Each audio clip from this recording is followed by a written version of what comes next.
Go forward, young Muslims, wherever you are, in the shadow of the sun or by the light of a star. Your supreme protector is Almighty Allah. Go forward, young Muslims, wherever you are. Go forward, young Muslims, whoever you are. Press forward and forward to the light of Allah, and repeat, Alhamdulillah. Go forward, young Muslims, whoever you are. Assalamu alaikum wa rahmatullahi wa barakatuh. Welcome to our program, Teens and Parents. Not parents and teens, but teens and parents, because we are going to try to understand our young people in hopes that we can bridge the gap that seems to be growing between our parents and the teens. Now, today we are going to be discussing a topic that no parent, no young person should possibly miss. What is that topic? Peer pressure and how to deal with it. This is the topic that we're going to be discussing here today. We have several different guests here for you today, so much so that I'm not even going to continue to talk because I don't want to take up time. Go, get yourself something to drink, hurry back, and then we'll continue. Teens and parents. I'm Bilal Abdul Kareem. Come back. Go forward, young Muslims, wherever you are, in the shadow of the sun or by the light of a star. I think the main point in this issue is who your friends are. Friends are the biggest factor in any type of peer pressure. So if you have, I'm Muslim, so I normally have Muslim friends. They'll keep you away from bad things. You can even have Muslim friends who might tell you to do some bad things, but the point of peer pressure is what type of friends you have. Go forward, young Muslims, wherever you are, in the shadow of the sun or by the light of a star. Welcome back. Now, you got your popcorn? You have the Doritos. Everything is sitting there? Well, that's good because we don't want anybody to miss any of this episode. Let's begin. My first guest may be known to you. He is our old friend and our doctor, our psychologist. He is Dr. Yasser Al-Ma'nawi. And let's greet him with Assalamu alaikum wa rahmatullahi wa barakatuh. Wa alaikum assalam wa rahmatullahi wa barakatuh. Dr. Yasser, we have, I could be wrong, but I'm going to go out on a limb and I'm going to say that this is the most important topic that we're going to discuss in this issue of teens and parents. Let's get right into it. Dr. Yasser, how would you define the term peer pressure? What does that mean? Peer pressure. It means the other family. Teenagers usually want to belong to some group. So what they do is that if they feel like they do not belong to their own family, which is a group in itself, they have to go and belong to another group. Meaning, belonging means their loyalty is to that new group, their love and affection, they become more important than the original family or the family of origin. Okay? Peer pressure is very important to the point that somebody could lose their future because of the peer pressure. We find that a lot in the teenage years, beginning again at the age of 14, 15, going on. Okay? And let me relay a little story about somebody that I knew. A 16, 17-year-old, his mother is worried sick about him because he found out a group, or he belongs to a group of people. They're not really bad, but they're not good. Okay? What he's doing wrong is that he's putting them ahead of himself. So let's say if he has to study for an exam and somebody will come to him from that group, he'll just forget about the studying, will go out. If somebody in that group doesn't want to go to school, he said, well, forget about school, we're together. Okay, so he put the group actually ahead of himself. The value of the group is so important to him that he lost his own identity in a group. That's what peer pressure is. Dr. Yasser, how important is environment? How important is it the surroundings that you live in, meaning the people who are in those surroundings? For example, you may live amongst people who call you to steal, call you to do drugs, call you to illicit relationships and such like that. How important is environment in an average human being's life? It is very important. And of course, there are people that will go against the norm, okay? But usually, a human being is like a sponge. God created us like that. If I live in Rome, I will act like Romans. If I live in the States, I'll act like people in the States. If I live in Egypt, I'll act like Egyptians. That's the way we adapt, okay? Meaning that a human being is like a sponge. If you put that sponge in a glass full of water and you squeeze it, it'll give you water. You take the same sponge and put it in a glass full of tea and you squeeze it, it'll give you tea. Same sponge, put it in milk and squeeze it, it'll give you milk. Okay? That's how important the environment is. Because if I am staying with people who are responsible and who are praying and they know the religion and they study and all of that, what am I going to do? I'm going to do the same thing accordingly. Okay? But if I live with other group of people, not living pretty much, but I mean belonging to another group of people that are stealing and telling you, don't go to school, let's steal a bank, let's harass people, let's rob people, I'm going to do the same thing. So that's how important the environment is. So the environment's going to have an effect on you one way or the other, for the most part. Sure. Okay. Yes. But what about those people who readily and willingly say, that doesn't affect me because I'm my own person? Are they right? Denial. Denial. In one word, I just say it's denial, because they're not right. It's overconfidence. And overconfidence usually leads to problems. Okay? It's not me. It never happened to me. Just like when people look at external problems, even parents, they would say, oh, that will never happen to my son. That will never happen to my kid. Oh, not me. And then until it becomes into their backyard, they feel, oh, how did this happen? Okay, because they did not pay attention to the warning signs. Mm-hmm. Okay, one question is who should affect our lives? But my question to you is currently, who is affecting our lives the most? Is it television? Is it peers? What is it? Currently, it's the society that we live in, which is television or ads, commercials, or groups, peer pressure outside.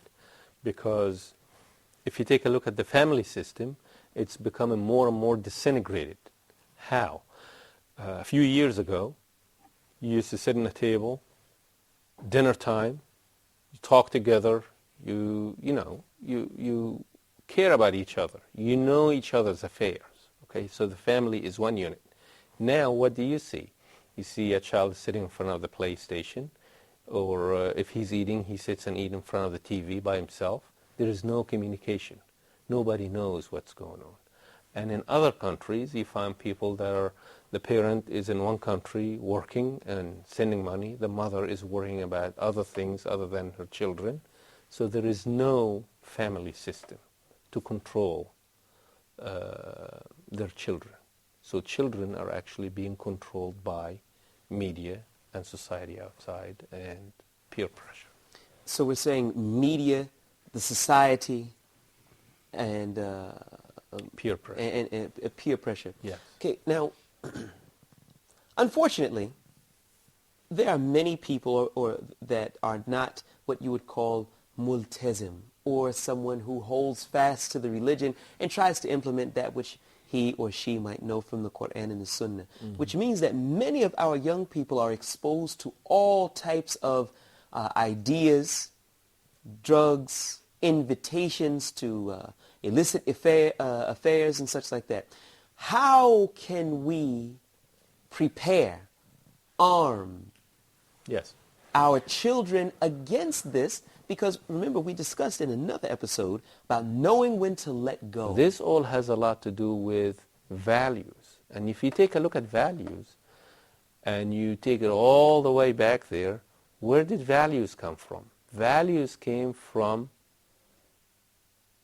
the rules that God has sent to us, from Moses, from Jesus, from Prophet Muhammad ﷺ, and then from my grandfather to my grandfather to my father to me.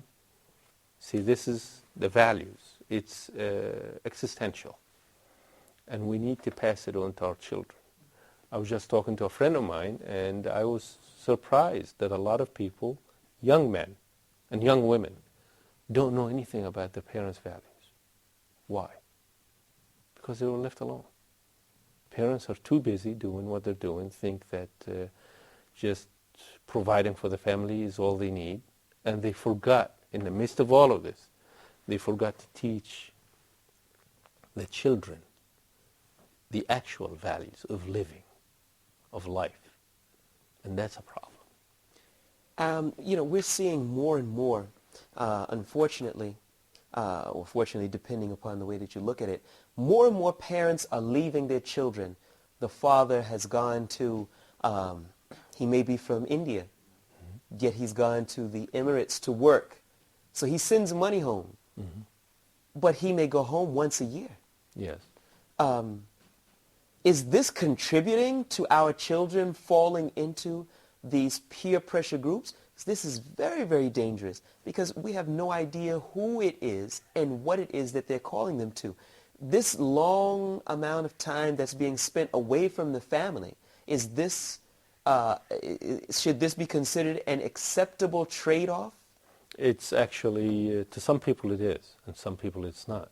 Okay, This is, I'm sorry, Dr. Yasser. I want to get this because this is an important point because we're seeing this happen more and more, especially as globalization comes about. But we've got to take a break. We've got to take a break. We're going to continue with this point, and we have another guest that's going to be coming. Inshallah, I'll be here. Dr. Yasser, you going to be here? inshallah. Well, I hope you will be too.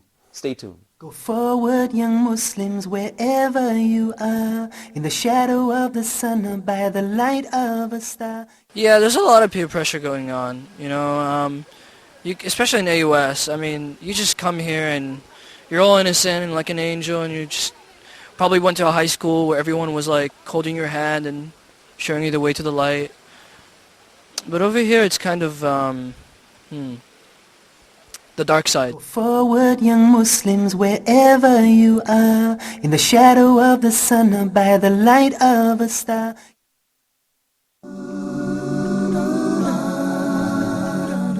The true life of the Muslim starts at death. If you wish to enhance your knowledge of the Islamic perspective on the hereafter, this life doesn't go on forever, but we do so little to prepare for it because most of us don't know what happens after this life ends. If you want to be amongst those who know, then join us every Saturday at 1930 GMT for the inevitable journey.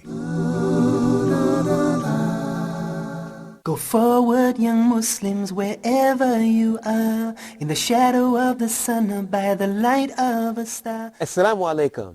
Welcome back to Teens and Parents. I am your host, Bilal Abdul Kareem, and we are going to be continuing with this very, very important topic, which is peer pressure.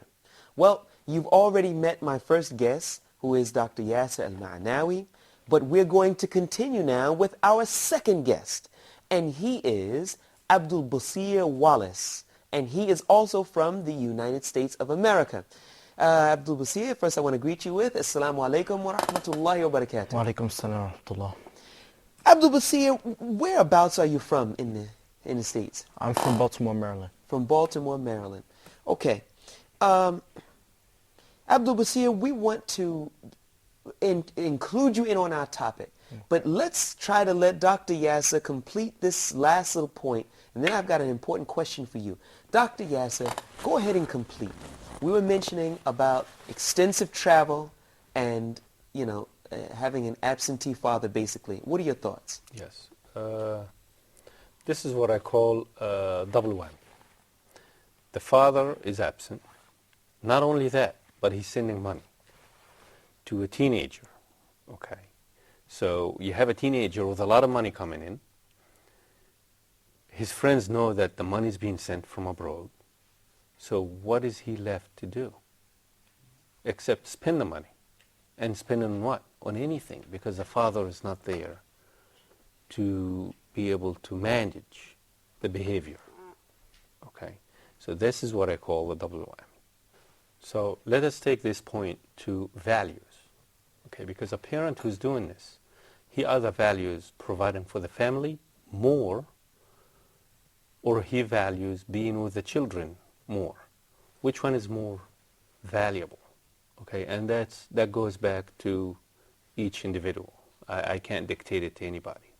Okay, being away from the home for more than 4 months, it becomes damaging to everybody on every level.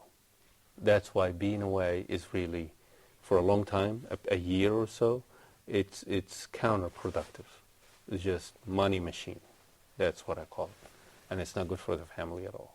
And makes the children more vulnerable to the different peer pressures and groups and such like that. Yes. Okay, let's try to bring Abdul Basir into the discussion here. Abdul Basir, how old are you? I'm 15. 15. Okay. Firstly, why don't you tell us about some of the peer pressures that an average 15-year-old is going to feel from his peers these days?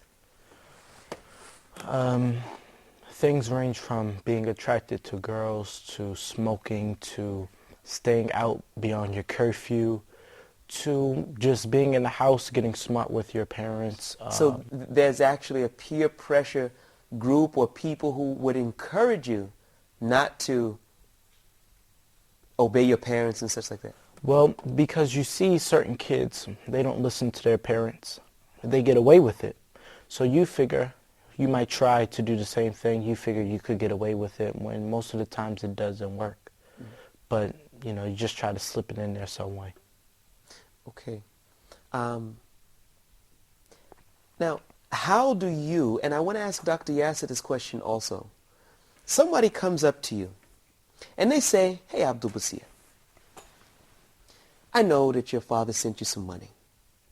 Why don't we go and we can go get high? Why not? We got the money, or at least you do. So come on. Another one is over there and she says, yeah, come on, let's go. Another one says, come on, Abdul Basir. Abdul Basir is cool. How do you fight that? How do you deal with that? That situation, you want to think about reputation. Reputation in a positive form. Because once people find out that you smoke, you do drugs, drink alcohol, that just damages your reputation. Not for the better, but for the worse. And it makes you look bad as a person. But in that situation, it would be best to just refuse what they're saying, because it not only damages your reputation, but it can also damage your body. And people don't really, when you're doing those kind of things, you don't really think about that. You only think about the short-term effects, the high and whatnot, but the long-term effects are much more serious and much more deadly and harmful. How would you recommend, Dr. Yasser, that particular instance? Mm-hmm. Listen, come on, everybody's doing it. It's no big deal. We can get away with it. Young people struggling against this, how can they resist it? We have to know why they're struggling against it. Because they want to be part of the group, because they're going to look bad in front of in front of the other kids if they don't do it. It's like, are you chicken? Are you're a sissy? Or you this or you that? So they don't want to be seen as such. Okay. They resist it first by believing in themselves, like what you said. Okay, thinking about the positive, not the negative. Thinking about, instead of being a follower and doing it, maybe I'll be a leader and they will follow me. Instead of I follow them, I'll make them follow me. Oh no, come on, let me show you something else that's more beneficial to all of us. And I don't mind doing it. Okay, so take the other lead flip the coin and walk the other way. Okay, that's the way to deal with a situation like that. Now, when we're talking about crime, being in a gang, things of this nature, it's very, very difficult for a child to resist it. I remember we just talked about the environment that you grow up in. If you're in the environment and everyone is wearing certain clothes, say if it's girls, for example, everybody's wearing short skirt, a mini skirt, or as they may mention, a micro skirt. And here you come and you're wearing a long skirt to try to be modest, a jilbab to cover yourself. What type of pressures are our children looking at? Now, I'm going to ask you first because you are having this firsthand. It's time for Salat. You hear the adhan. No one is thinking about Salat. And if you get up for Salat, then they're going to say, oh, I thought you were with us, Abdul Basir. How do you deal with that particular instance? And do you deal with that? I've had to deal with that situation before, but that situation actually happens to be quite easy. Salat does not take that long. It's not that long. You Dhuhr 4 rak'ah, Asr 4 rak'ah, Maghrib 3, Isha 4, and Salat al-Fajr 2 rak'ah, Fajr. It's not a burden, and it shouldn't be looked at as a burden. You're praying to your Lord so that inshallah He could bless you with the certain things, necessities you want, things you need, so that He could bless your family. And it's wajib. Once you get to a certain age, it's mandatory, and you have to do it. You shouldn't look at it as a burden. Well, you shouldn't look at it as a burden. Shouldn't, quote you, should not. But the reality of the situation is, okay, question. You have 100 of your peers, 100. How many of them, when they hear the adhan, go directly to the masjid to pray? Maybe 1/6. Maybe 1/6? Maybe. Maybe 1/6. I think he's being generous. But let's call it that, 1/6. There's a big call for you not to go. How does one overcome that, Dr. Yasser, and still continue to press ahead and to make their prayer in that circumstance, under those circumstances? Can you give it to us very briefly, because we have to go to a break? Yes, yes. Now, I have to give you the two sides of it. Okay. But brief sides. Any teenager join a gang because of power, okay, and fear. The same reasons should be looked at when you go and do your salat, because of power and fear. Power, when I pray, I'm more powerful because I have God on my side. I'm more powerful because I've done what I'm supposed to do. And fear, because I'm afraid of God, I'm afraid of the punishment that I might receive if I don't do that. Okay? So you have to use the same 2 points. Okay? If you don't join a gang, you might get tortured, you might get, a lot of things could happen to you. But if you don't pray, a lot of more things could happen to you. Okay? So you use the 2 points. I'm hoping that inshallah ta'ala we're going to get together again. I am your host, Bilal Abdul Kareem, and I pray to Allah that there was some benefit in what we discussed here today. Wa jazakumullahu khaira. Assalamu alaikum wa rahmatullahi wa barakatuh. Forward, young Muslims, wherever you are, in the shadow of the sun or by the light of a star, your supreme protector is Almighty Allah. Go forward, young Muslims, wherever you are. Go forward, young Muslims, whoever you are. Press forward and forward to the light of Allah, and repeat, Alhamdulillah. Go forward, young Muslims, whoever you are.